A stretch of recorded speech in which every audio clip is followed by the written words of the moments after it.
Film diawali dengan sebuah mobil truk barang berhenti di pos penjagaan di perbatasan Kolombia. Truk pun masuk, melaju kembali, dan berhenti di satu tempat.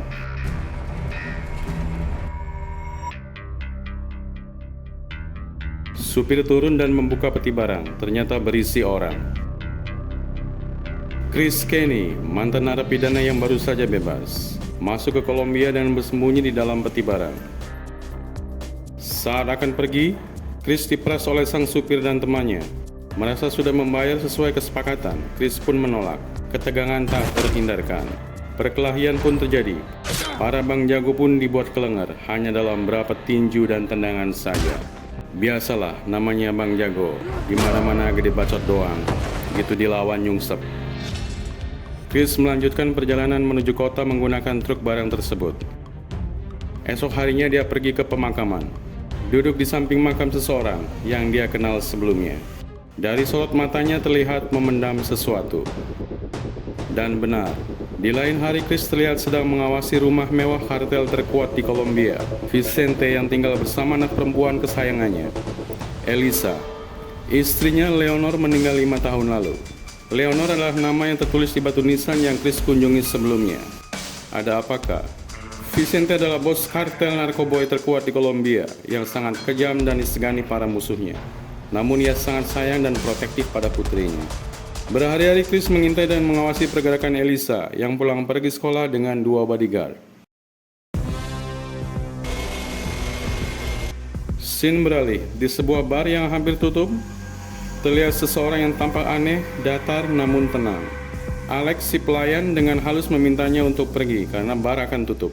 Namun yang terjadi, Alex diintimidasi dan disuruh mencicipi kue yang disodorkan dengan tangannya yang buntung dimodif menjadi pisau tajam mematikan. Ketegangan terjadi. Untung Pawan datang dan mencegah hal buruk terjadi. Si orang aneh pun pergi.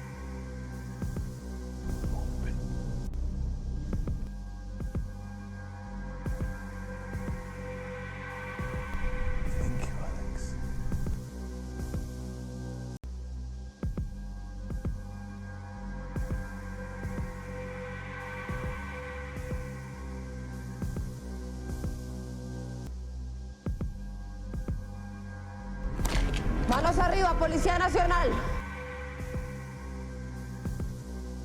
Me puso el cuchillo en la boca.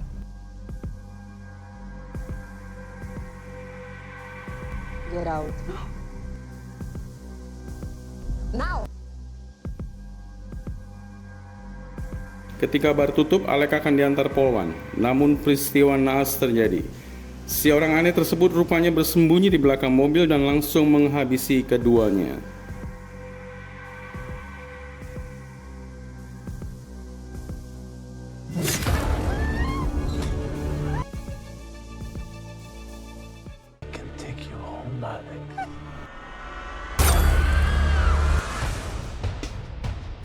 Kembali ke Chris. Hari eksekusi pun dimulai. Menyamar sebagai gelandangan di lampu merah, Chris pun memulai rencananya. Ketika sedang membersihkan kaca mobil, bodyguard Elisa melarang. Terjadi ketegangan. Chris menghantam spion mobil hingga patah, membuat para bodyguard geram dan turun untuk meringkus. Yang terjadi sebaliknya, mereka dengan mudah dilumpuhkan. Diam-diam Elisa berhasil lari. Karena targetnya kabur, Chris mengejar dengan mobil mereka. Elisa tertangkap. Chris kabur dengan Elisa dimasukkan di bagasi belakang.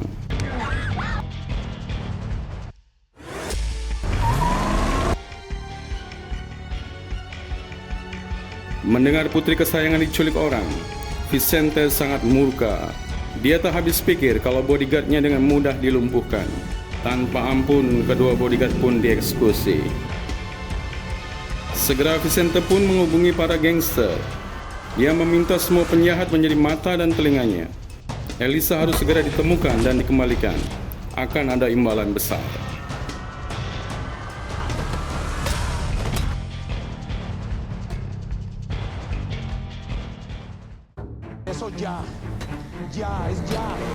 Kembali ke Chris yang membawa Sandra. Di tengah hutan, mobil dihentikan karena Elisa berteriak-teriak dari bagasi.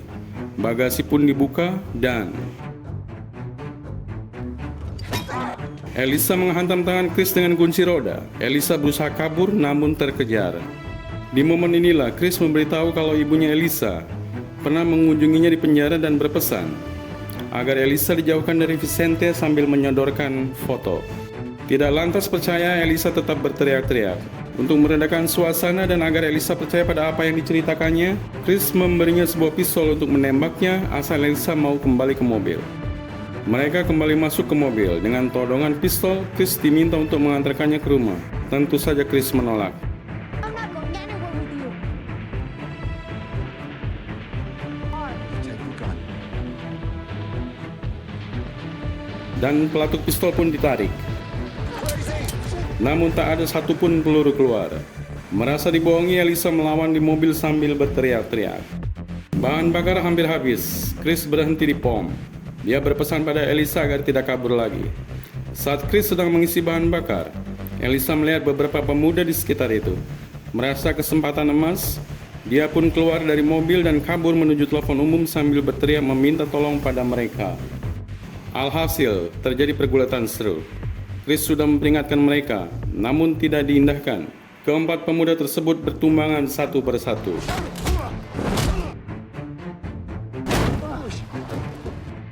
Elisa berhasil ditangkap Chris kembali ketika baru saja berhasil menghubungi Vicente.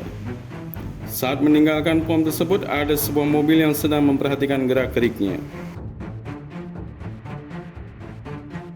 I'm your father!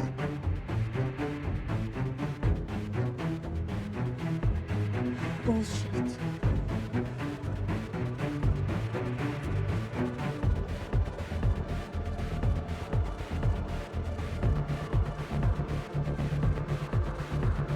Di tempat kediamannya, Vicente yang marah dan cemas meminta tangan kanannya, sebut saja El Doble, untuk mengumumkan agar hadiah dilipat gandakan.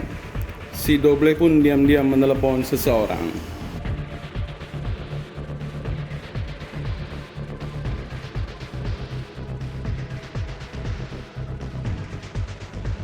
Di kedai makan, Elisa masih ragu dengan Chris yang sempat mengakui sebagai ayah kandungnya. Karena tiba-tiba datang, menculik, membuatnya sengsara, terus mengaku sebagai bapaknya. Apa-apaan ini pikirnya. You have been my entire life. Right? 15 years.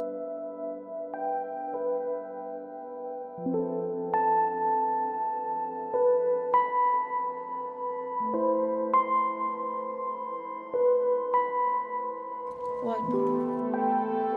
She's thinking how much you look like your mother. Sure, you inherited my temper.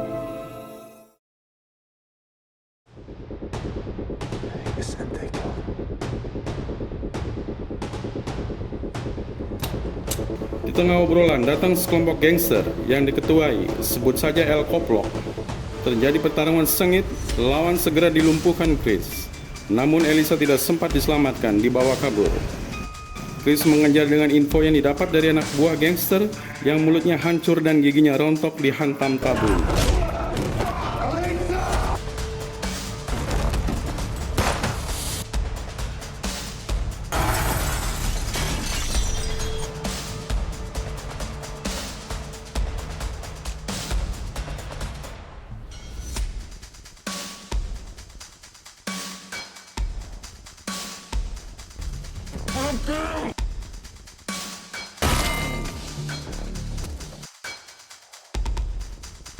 Ready to talk now?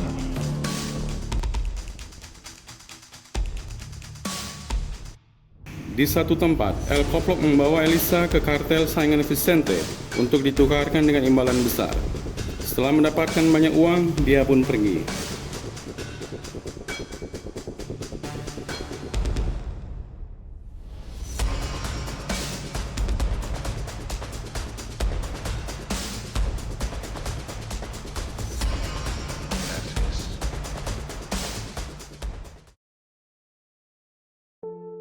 Si bos kartel itu, sebut saja El Manik, kemudian menghubungi Vicente dan tentu saja meminta imbalan selangit. Di saat Elisa diberi kesempatan menerima telepon dari ayahnya, dia mengatakan kalau yang menculik dirinya di lampu merah mengaku sebagai ayah kandungnya, Vicente Shaw.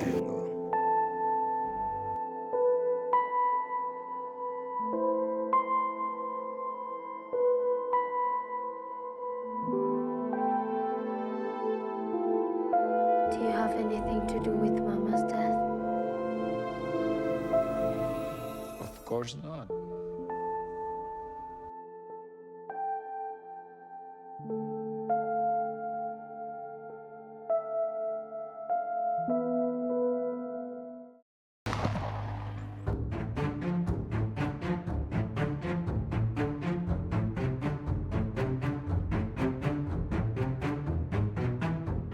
Tiba-tiba terlihat di CCTV, muncul El Corvo, psikopat yang di awal film menghabisi Polwan dan Alex si bartender, mengobrak-abrik tempat tersebut, menghajar semua orang.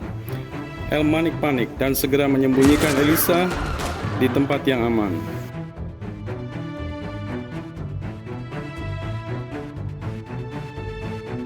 Dan mulai membalas dengan menembaki El Corvo. Dengan ketenangannya, psikopat ini melibas seluruh orang sendirian. El Manik mundur untuk mengambil senjata tambahan, namun dipukul Elisa dari belakang. Elisa pun berusaha melawan dengan menembaki El Corvo sampai peluru habis. Elisa mencoba lari dan dikejar El Corvo. Di momen ini, biasalah maunya sutradara, datang Chris yang langsung memberikan perlawanan sengit. Entah bagaimana settingan filmnya, psikopat ini benar-benar kuat. Chris benar-benar bukan tandingannya.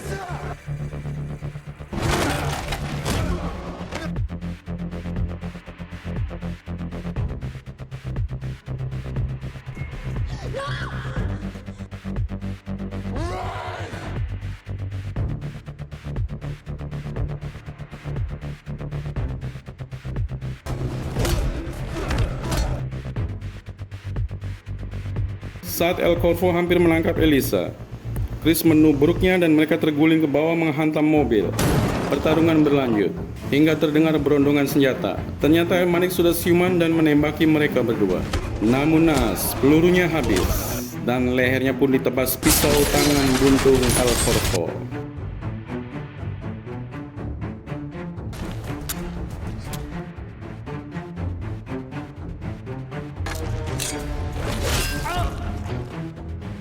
Duel mereka berlanjut. Chris pun kritis terbanting dan hampir dihabisi.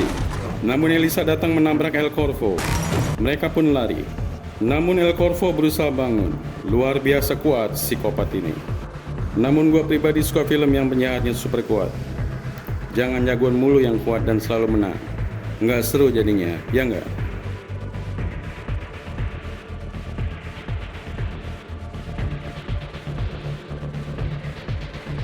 Dalam pelarian, Chris pun tak putus asa, menjelaskan kenapa dia harus menyelamatkan Elisa. Bagaimana dia dijebak dan ditangkap saat Leonard hamil, hingga akhirnya dipenjara 15 tahun.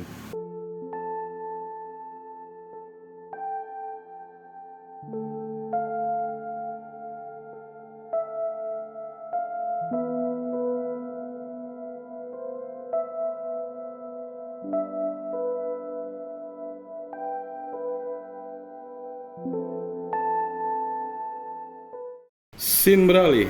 Setelah menjahit lukanya, psikopat menghampiri dua pemuda culun yang cengengesan di dalam mobil. Karena psikopat mau mengambil mobilnya, dua pemuda itu pun mengejek, mentertawakannya dan mengajaknya duel. Ya bisa ditebaklah, sekali kepret mereka pun tak berkutik.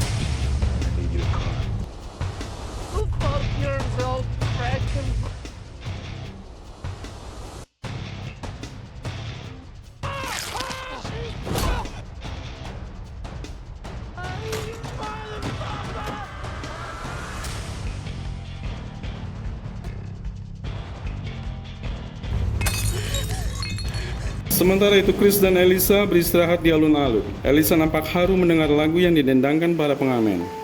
Chris tahu lagu itu favorit ibunya.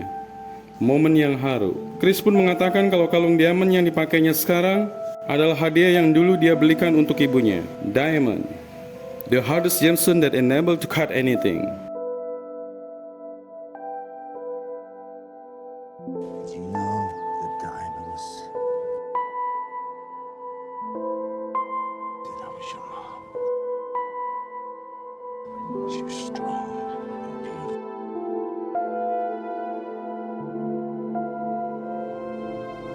Control her, suffocate.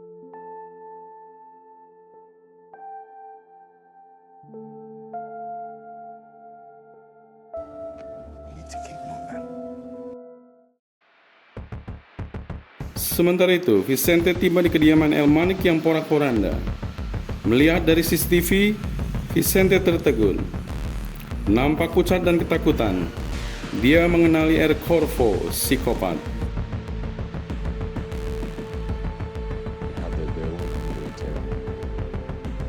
Sementara itu, Chris dan Elisa berusaha untuk mencuri mobil. Setelah berhasil menyalakan dan akan berangkat, terjadi perdebatan lagi di antaranya. Elisa yang memang hidup dari kecil sudah mewah, tentu saja tidak mau ikut Chris yang gak jelas, yang akan membawanya ke bibinya di Amerika. Gak jelas pula. Gila aja lu pikirnya, hidup gue muter 180 derajat, dari hidup mewah jadi gak jelas. Ya gak maulah.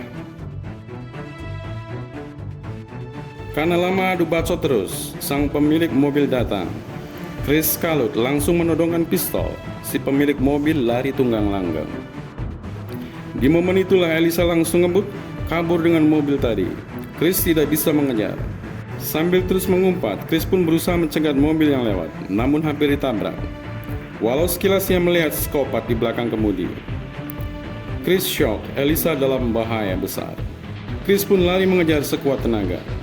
Benar saja, saat Elisa di telepon umum berusaha untuk menghubungi ayahnya Vicente, datang psikopat dengan senjata laras panjang berjalan. Elisa ngibrit sengibrit-ngibritnya, menggedor-gedor pintu rumah orang minta tolong. Tak berdaya, Elisa pun tertangkap psikopat.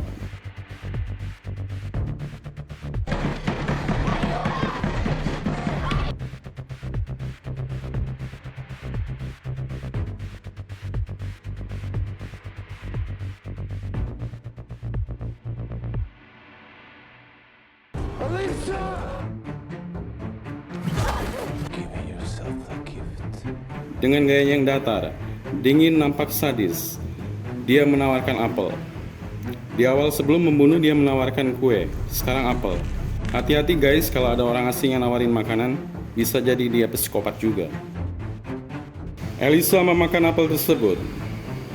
Dirasa ada celah, dia pun kabur kembali. Lari sejadi-jadinya dan akhirnya bertemu Chris. Dengan santai dan dingin, psikopat terus mengikuti. Lalu terjadi adu tembak di antaranya.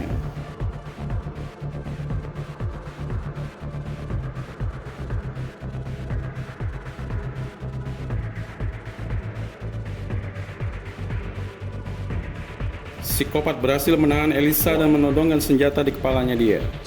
Di bawah ancaman, akhirnya Chris menyerah dengan membuang pistolnya.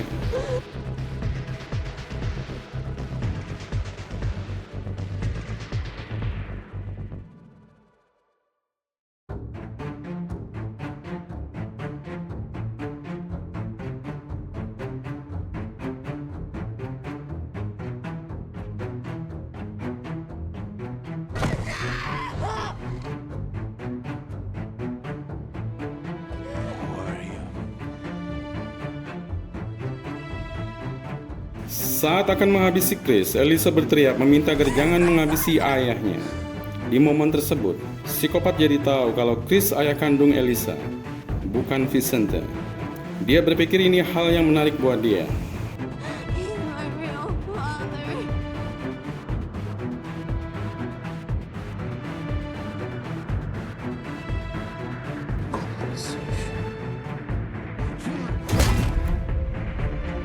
Keesokan harinya, nampak pemandangan di mana Chris digantung dengan kaki menginjak ban yang sewaktu-waktu menggelinding. Datang Vicente dan anak buahnya. Merasa Chris tahu di mana keberadaan Elisa dan disekap siapa, dia pun membebaskan Chris.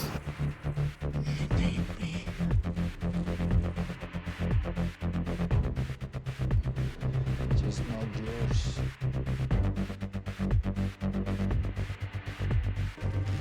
I'm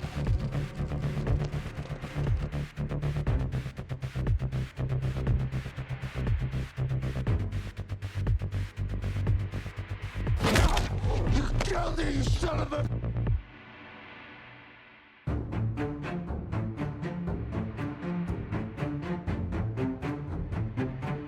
Sesaat di dalam mobil, ponsel Vicente berdering. Telepon dari psikopat yang memberikan lokasi yang sama saat dulu dia disekap Vicente. Sebelum menutup ponsel, psikopat nitip salam thank you untuk El Doble yang memberitahunya kalau Elisa diculik. Sehingga dia berhasil menyekap Elisa dan akan membalas dendam pada Vicente. Vicente tertegun. Ternyata El Doble tangan kanannya berkhianat. Dengan marah dia pun mendor kepala Doble. Bukan salam thank you, namun salam kematian. Gak ada guna, pikir Vicente. Dasar pengkhianat. Mobil melaju. Chris penasaran kenapa ada psikopat yang greget banget menculik Elisa. Vicente pun akhirnya bercerita kalau dulu dia menyewa psikopat untuk membunuh Leonor. Dan ingin semuanya terlihat seperti bunuh diri. Di luar dugaan, psikopat punya rasa dan bermain-main dulu dengan Leonor sebelum akhirnya dihabisi. Vicente tahu dan menangkapnya. Saat hendak dieksekusi mati, psikopat lari dengan satu tangan terpotong di lokasi. Dan anak buahnya Vicente modar semua. Sejak itu, Vicente hidup tidak tenang. Psikopat pasti suatu saat membalas dendam. Terbukti sekarang. Mobil pun berhenti di suatu lokasi. Sepertinya pabrik tempat penghancuran metal.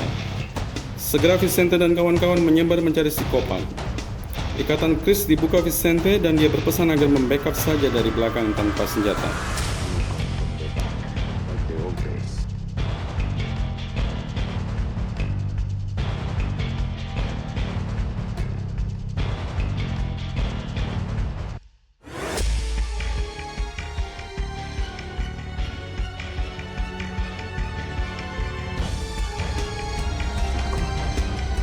Baru saja pengejaran dimulai, Vicente dikagetkan dengan dua bodyguardnya yang sudah jadi mayat.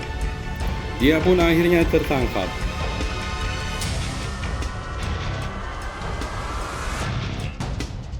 Vicente dibawa untuk bertemu anaknya, Elisa, yang sudah diborgol terbaring di lift. Mesin lift dihidupkan psikopat. Lift berjalan pelan namun pasti. Vicente kaget, Elisa berteriak-teriak. Lift berjalan perlahan menuju metal shredder, alat penghancur besi. Psikopat menunjuk gergaji kalau mau Elisa tetap hidup dan lolos dimakan shredder. Dia mau balas dendam dengan cara yang sama apa yang dilakukan anak buahnya Vicente terhadapnya dulu. Di saat kritis, Chris datang. Psikopat yang tidak mau pestanya dirusak segera mengejar dan menghujani Chris dengan peluru. Terjadi duel tangan kosong yang sangat alot di antaranya. Dari awal Chris bukan tandingan psikopat. Berulang kali Chris menjadi bulan-bulanan.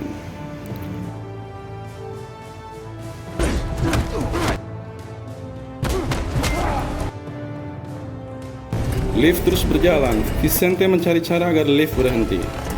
Kabel dirusak, stop kontak dimatikan. Besi kayu dilempar ke shredder. Namun sia-sia. Lift tetap berjalan.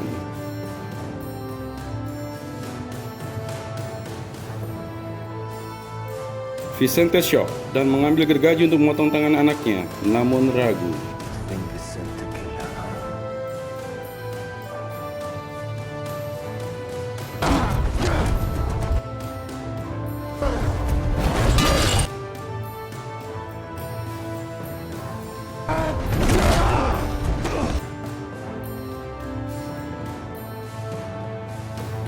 He wanted to look like a suicide.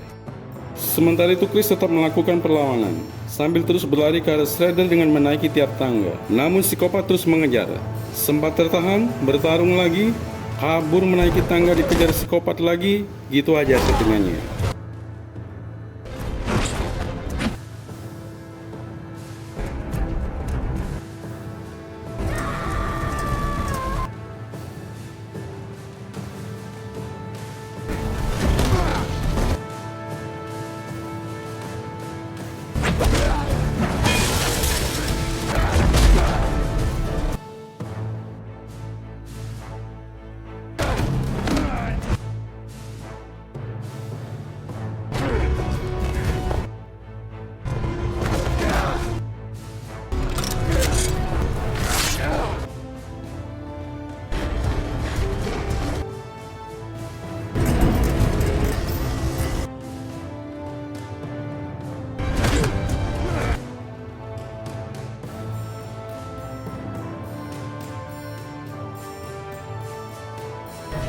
Akhirnya Chris mencapai metal shredder. Elisa berteriak minta tolong. Datang El Corvo melumpuhkan Vicente dan menusuk Chris.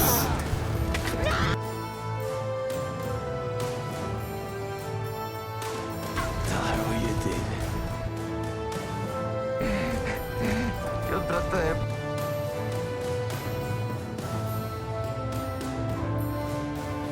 Di saat hanya kurang dari 1 meter, Chris berteriak agar Elisa melemparkan kalung diamondnya di mulut Shredder. Dengan cepat Elisa melakukan hal tersebut, dan benar, Shredder berhenti. Machete tidak mampu menghancurkan diamond. Gesekannya memutuskan rantai. Elisa pun terlepas. Tentu saja El Corvo murka ketika hendak menangkap Elisa kembali. Chris dengan sisa kekuatannya melawan. Chris kewalahan. Vicente yang siuman menghajar psikopat dengan gergaji. Darah muncrat dari leher psikopat. Nggak mau mati sendiri, dia pun menarik Vicente untuk ikut terjun dari ketinggian. Kira-bu, mereka berdua mati berdampingan. Elisa syok melihat ayahnya mati dan menangisi Chris yang kritis.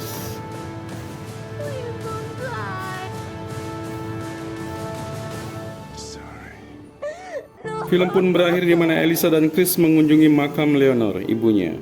Dan di momen ini akhirnya Elisa memanggil Chris Daddy.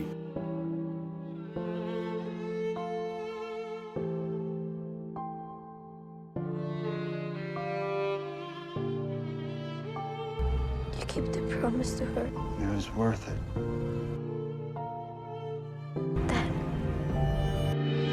Dad, Bentar, belum selesai. Ada satu scene lagi di akhir. Terlihat hanya satu mayat posisi sebelah kanan. Lah, yang kiri kemana? Apakah psikopat memang disukai sutradaranya? Kita lihat, mungkin ada sequelnya. Terima kasih sudah menonton. Jangan lupa subscribe ya, supaya tidak ketinggalan film-film seru lainnya di Greget Film. Terima kasih.